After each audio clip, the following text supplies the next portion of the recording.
Good morning, good afternoon, and good evening, friends. One of the questions that is asked is what is a bank reconciliation statement? And this question came in from one of the students who is in undergoing graduation.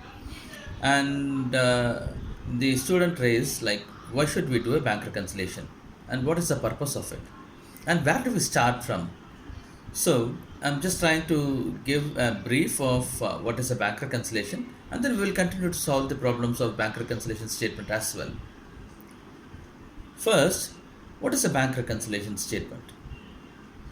We have to understand in a business environment, there will always be transactions and there will always be time lag. Like when we give a check to a supplier for purchase of goods, the supplier has to deposit the check into bank and that should go for encashment, and it normally takes 1 or 2 days. Similarly, a customer who is paying directly to the bank on behalf of the sales what has made, the customer can directly credit to our bank account now that we have online transactions.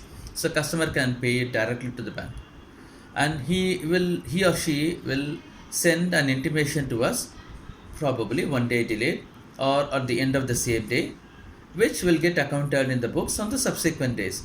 So there is always a possibility. One more example: at the end of the month, bank charges with interest or bank charges will come in for the support what the bank is giving. Any bank charges or any interest debited by bank, we will come to know about it by end of the day or next day when we see the bank statement.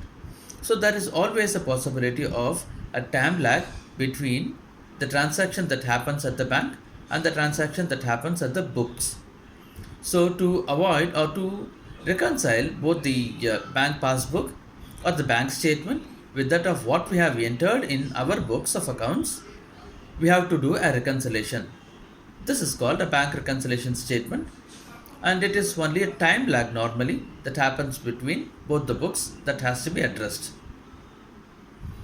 Next question is, where do we start?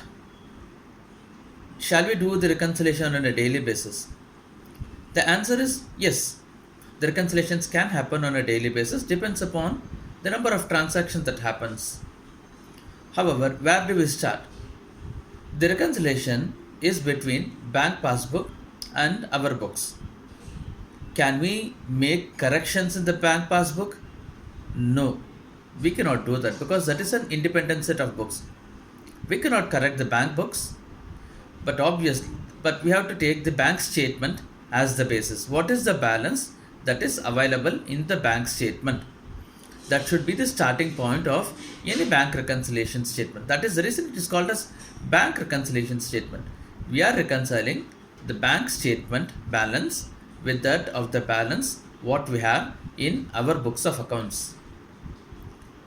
Hope this is clear.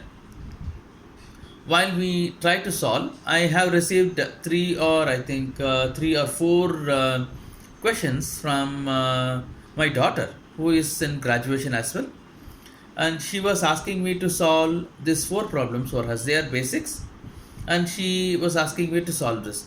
So while I was teaching her on how to solve this, I thought this can be helpful for the other students as well. So there will be a separate episode that will come in on the bank reconciliations with what I have solved for this 1, 2, 3, 4 problems. What is there? She has given me. Thank you. And as usual, put your comments or thoughts on this video so that I can make it better the next time. Thank you, friends.